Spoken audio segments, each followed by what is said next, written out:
Thanks, guys, for joining us. I'm the Managing Director for Blackberry in Australia and New Zealand. And today, really wanted to share some insights into the Office of Personnel Management breach, which is quite commonly stated as the largest government data breach in history. If you don't know about it, hopefully you'll learn something new about it today. If you do know something about it, hopefully there's some more insight that I can share with you. The purpose of the session today is, not to point fingers and blame. It's really to understand what were some of the shortcomings, I guess, related to that breach. What are some learnings that really came out of it? The role of Silence, which is now Blackberry, and I'll talk you through how that kind of comes to fruition in terms of the context, and then some of the relevant pieces which are related to the Australia-New Zealand market and some things that we're seeing through multiple forms of research that potentially we're in a similar position as to the US a few years ago. So hopefully you find it interesting. As Adam said, please use the Q&A, and we've got a good Q&A session at the back of the presentation today. All right, so if we look at understanding the OPM breach, so the Office of Personnel Management manages data records and information for the whole of the public sector in the United States, namely the intelligence sectors, defense sectors, spy agencies, you name it, right? So very, very confidential information. At a high level, it was a very sophisticated state actor, managed to breach the network and exfiltrate 21.5 million personnel records. And also it managed to demystify the whole concept of not if but when, because there's been proven research and proven congressional reports that this, by and large, was very well preventable in many ways. So we'll go through that a little bit today. I'm not going to do any justice to the 241-page congressional report, which is just a screenshot you can see on the screen. But we will provide that to you as part of the assets, and you can have a bit of a read if you would like. So really just running through the timeline of the breach. So it's really started back in 2005, 2006. The OPM Inspector General raised a pretty distinct warning to the agency of quite a lackluster security posture.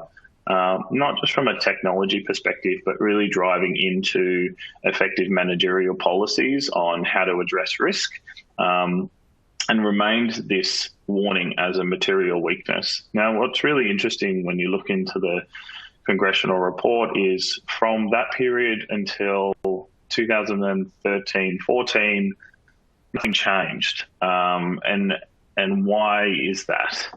Is a huge question. And when you're reading through the congressional report, there's a couple of things that really stick out, right? It's things like internal bureaucratic policies in being able to make decisions, a lack of security infrastructure or lack of security funding. So if you really dig into some of those things, there's a pretty common theme as to why things didn't change in that period. In 2013, the Inspector General upgraded that warning from material weakness to significant deficiency. And obviously an agency of this type who holds such critical information, that person understood the material weakness that really existed within the security infrastructure of OPM. And it was due to the lack of control implementation that had happened since the 2005-2007 period. So how did it all come together in terms of breach? So in 2014, the US CERT notified OPM of data exfiltration evidence, namely called hacker X1. There's another hacker called X2, but it was first initiated through stolen credentials, right? So identity problem. What the OPM did at that point in time was monitor HackerOne. So they were looking at, where were they moving within the network? What were they trying to do? What are some of the techniques and tactics that they were they were using to move laterally through the network. At the same time, Hacker2 established a foothold and backdoors and remote access into the OPM network. Now, you might think, why would OPM allow them to happen? Why wouldn't they just get rid of them straight away? Obviously, they felt comfortable at that point in time. They had a level of control over what the hacker was able to do inside of the environment. So they were gathering information, artifacts, forensics to potentially stop it from ever occurring again in the future, or at least monitor the adversary behavior to help understand whether this was a state actor, criminal-based group, or who the actor was, essentially. Later that year, OPM decided to enforce what they called Big Bang, which was essentially a remediation effort to boot the hackers out of the network. And they did this because they noticed that HackerOne and Hacker2 were getting very close to the clearance data where all of these personnel records were held. All of the personal information of CIA agents, FBI, you name it. So all of the top secret information was being held. They decided, okay, you've gone far enough, we're going to boot you out of the system. Little did they know at that point in time, for the months preceding this, HackerOne and Hacker2 had left multiple persistence mechanisms that if they were booted, they would just come back in a different way. And that's really what led to the overall breach. So if we look at that from a Cylance perspective, and I'll go through some of the timeline pieces in a second, but this was really the first true example of artificial intelligence, machine learning power inside of an active headline incident response. So AI and machine learning, concept of that has been around for quite a while. Implementation of that in cybersecurity aspect has only been really prevalent for the last 6-7 years. And this was a very early example of the benefits of how that could come to fruition in a cyber attack. So Cylance technology was deployed at that point in time, and that really helped identify from the initial thought of expelling and remediation to what ended up being the largest government data breach in history, how that occurred, how the remediation effort didn't actually work, and that it was already too late by that point in time. Data had already been exfiltrated. So it's a bit of a snapshot on the timeline. I'll get into some of the details on what that looks like now. So if we look at the role of Cylance, and this really just talks to some of that bureaucratic political pieces that I was mentioning before, OPM was well aware of Cylance technology for a couple of years before breach was really in the headlines. So all the way back to June 2014, OPM was evaluating numerous amount of products, including 2 from the Cylance platform. The agency's consideration of these tools and numerous tools was occurring during time they knew they were in active breach, right? So they knew that there was a compromise in existence, having those good tools in the market, which could A, either help them or B, prevent them from future. The challenge is they didn't really understand the scope and size of what they were dealing with at the time, right? So there wasn't necessarily as high priority, and it comes back to that bureaucratic process of, what priorities get put into the list. If we move the timeline through, the agency decided not to purchase the preventative aspects of Cylance technology and just looked at the forensic aspects of Cylance technology, which was called Cylance V.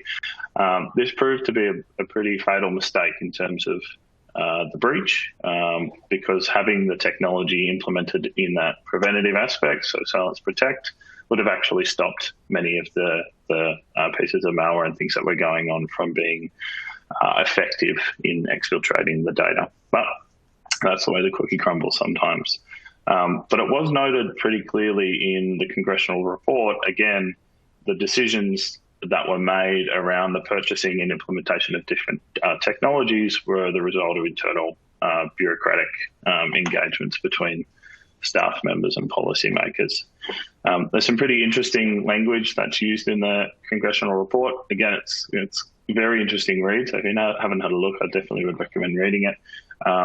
But soon after the implementation and use of the preventative tool, it became very clear of how dire the situation was, right? So From, I think, initial implementation to 74 days later, there were over 200 pieces of malware found within the environment, all directly linked to the incident that was occurring. So if you walk back in that timeline of Hacker 1 and Hacker 2, clearly they had found ways to ensure persistence, ensure constant direct access, and always available to be inside of the network. So they were able to deceive the OPM monitoring capabilities to find their way into the top secret clearance area and extract all of that information when they thought they had expelled them. So quite a sophisticated adversary in that sense.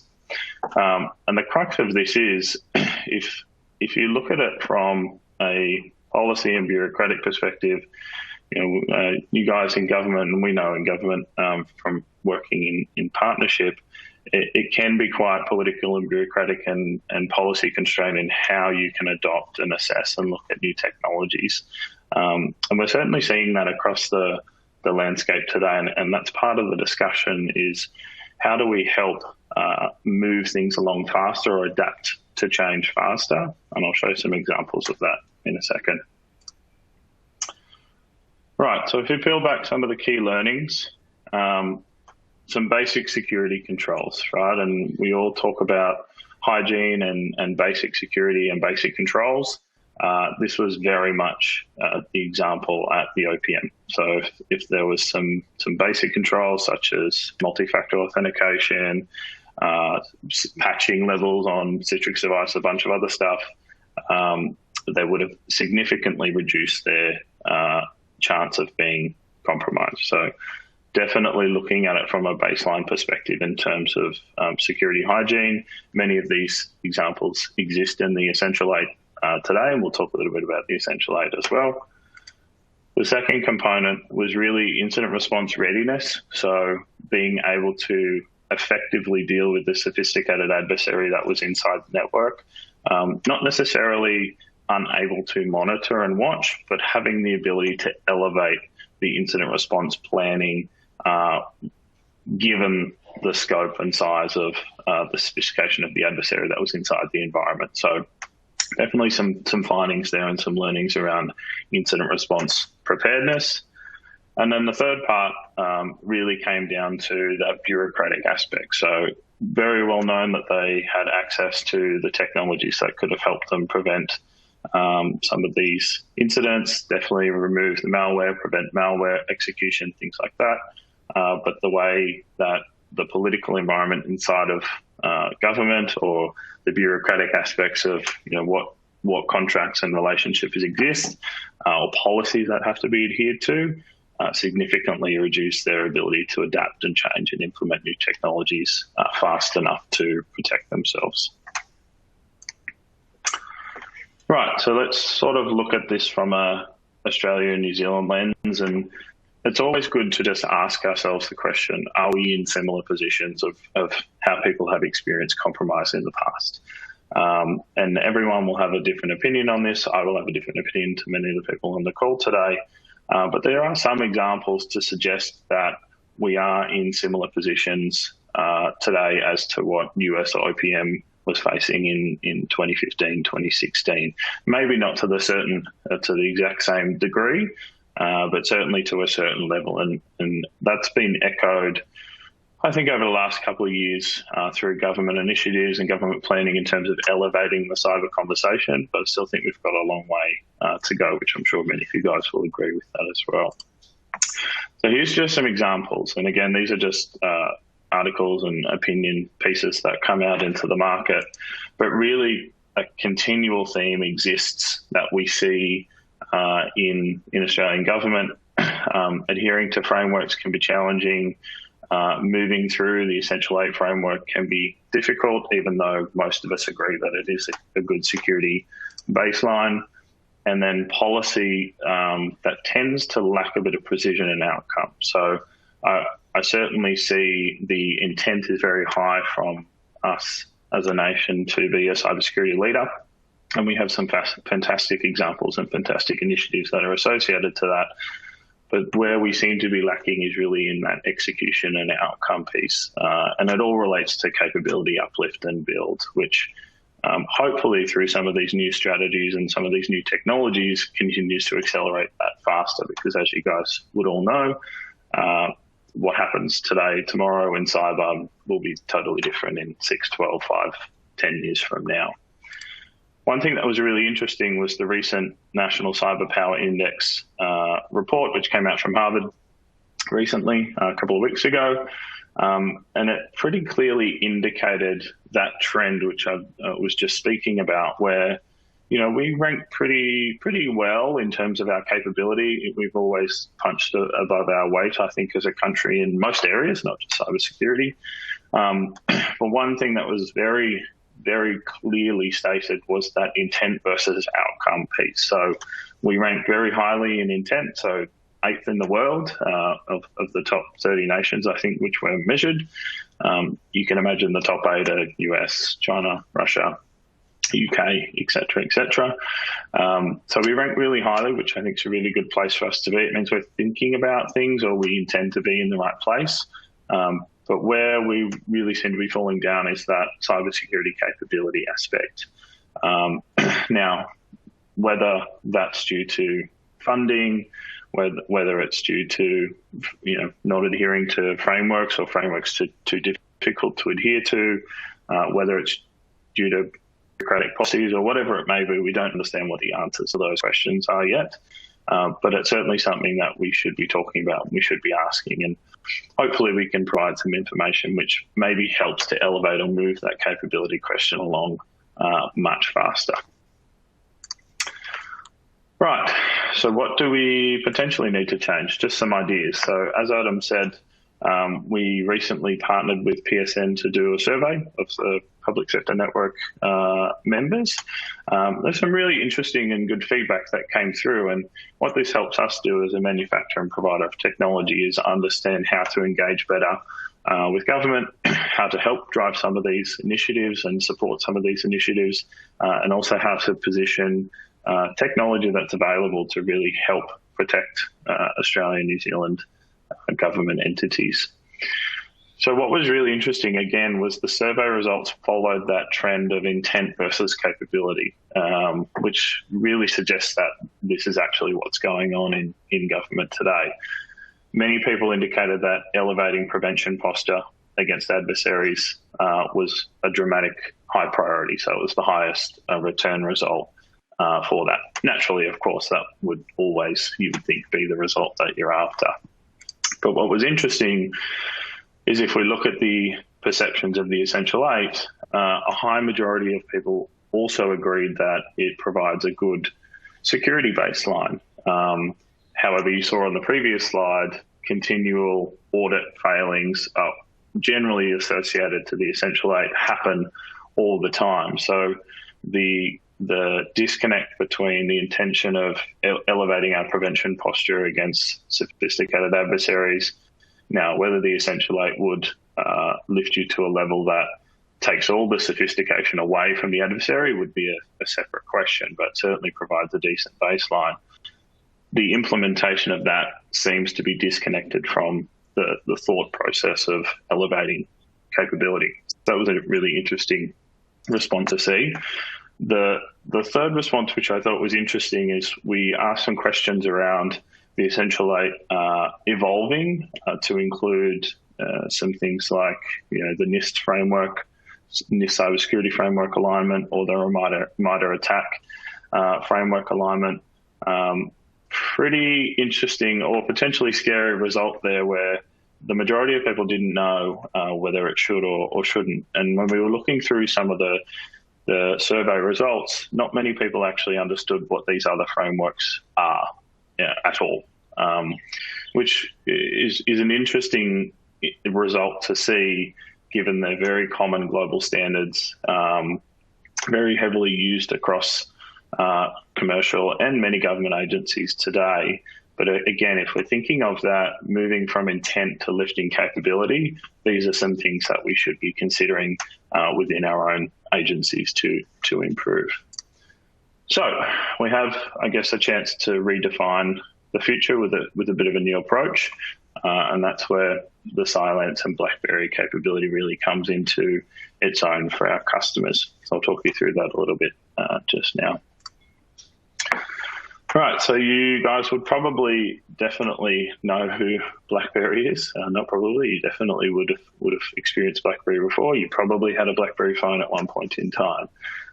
It is a very different company today, right? So as you can see here on the timeline of innovation, Blackberry's been on a continual push and drive in cybersecurity. So if you think about the Blackberry handset that you once had, and you probably once loved, the primary mechanism was secure communications of that device, right? Secure voice, secure email, secure messaging with BBM.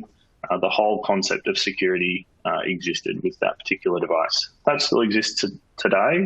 However, instead of providing a hardware device to organizations or to people, we provide software that can be implemented on any device. So today you can have Blackberry implemented on your Android, your iOS, your workstation. It's implemented in International Space Station IoT devices, automobiles, medical device equipment, you name it. It's kind of an endless amount of devices that we implement into today. And what was really missing from that complete Blackberry endpoint security story was threat management, right? So that's really where the Cylance functionality comes into that. So that acquisition happened last year, and now we're positioned as the world's largest AI cybersecurity company. So everything that we do from a foundational perspective is built on a concept of how can we use machine learning and AI, A, to be more efficient, B, to be more secure, and C, to drive cost, value, and consolidation out to the market and our customers. So I won't go through our credentials, but you can see they're very much trusted in highly regulated spaces. All of the largest governments use our technologies and products, banks, automotive companies, healthcare providers, and so on and so forth. So very well suited to support your initiatives in this space. From an overarching platform perspective, this is what's called Blackberry Spark. So this is the integration of the traditional Blackberry business with the Cylance business. And what it provides is a consistent security platform to manage and protect any device that you might have in your environment, whether it be a mobile phone, a tablet, a workstation, cloud workload, a server, virtual environment, etc. So what we have here on the left is the management or policy aspects of that. So secure deployment of applications, digital rights, data loss prevention capabilities, audit, tracking, all the regulated aspects that exist, containerization on devices as well, so keeping everything very secure inside that container. Really helps enable that remote work strategy. So if you're thinking about how do we adapt to the new world of working from home, or how do we create some more flexible workspaces, BYOD, for example, really enables that digital workplace aspect. On the left-hand side is, might be your right-hand side, but where you bring in the security aspect. So as I sort of mentioned, BlackBerry's heritage is really in managing and securing devices, Cylance heritage really in threat management, threat prevention, so adversarial tactics. Implementing all of that together gives you the unified endpoint security platform. So the Cylance value is where we bring in the predictive machine learning, the endpoint detection response, the continuous authentication and zero trust based on machine learning. So we build machine learning models on you as an identity. Everything there is built on that predictive layer. So it's all about efficiency in being able to detect and prevent faster than having to constantly respond all the time. So it just moves the needle to the left on that side. And then we wrap all that in identity and access management, right? So multi-factor authentication, strong auth, you name it. So all of that is available as part of that platform suite. And how's it different? Just to wrap up, as everybody, I'm sure you guys experience a lot of vendor presentations all the time. So if we look at this control metrics here, you've got a cost and time analysis. On the right-hand side, you can see the kind of text here. The majority of the security market relies first and foremost on the ability to detect and respond, right? Everybody in the security market from a vendor perspective will have some form of protection or prevention capability, but the primary outcome of 90% of all solutions will be to detect and respond. And you have to ask yourself, why is that? That exists because that's easier to do than predict and prevent. It's sort of the analogy of saying, I can detect a car when it's driving around the corner because I can see it driving around the corner. It's difficult to predict the type of car, who's in the car, and what the car is doing before it comes around the corner, before you see it. So a very basic analogy, but that's kind of the concept that we're working with here. So where we really focus is on that predictive, preventative, automated solution. Now, that doesn't mean that all the technology does is prevent. That's a key component of that, of course. It also means that our detection and responses capability is automated prevention. And you might kind of think, well, how does that actually work? And we use the example if we look at MITRE ATT&CK framework. So the MITRE ATT&CK framework is a great risk or adversary framework to look for exhibits of compromise. So whether you might have someone who's laterally moving across the environment, who's abusing PowerShell, whatever it may be. The ability to detect that is one thing, but the ability to autonomously deal with that problem and reduce the incident management aspects of a human is another thing, which is really where we excel. So if we look at ourselves in this quadrant, the majority of the industry is up in that, and it's kind of a alternate view on the Gartner Magic Quadrant, but in that top right aspect of focusing on detection and response, so human-delivered, primarily human-delivered security outcome, the Blackberry platform really covers all three aspects, right? So you've got autonomous prevention, autonomous detection and response, but still the ability, to have detection and response or threat hunting based on the human aspect within the environment today.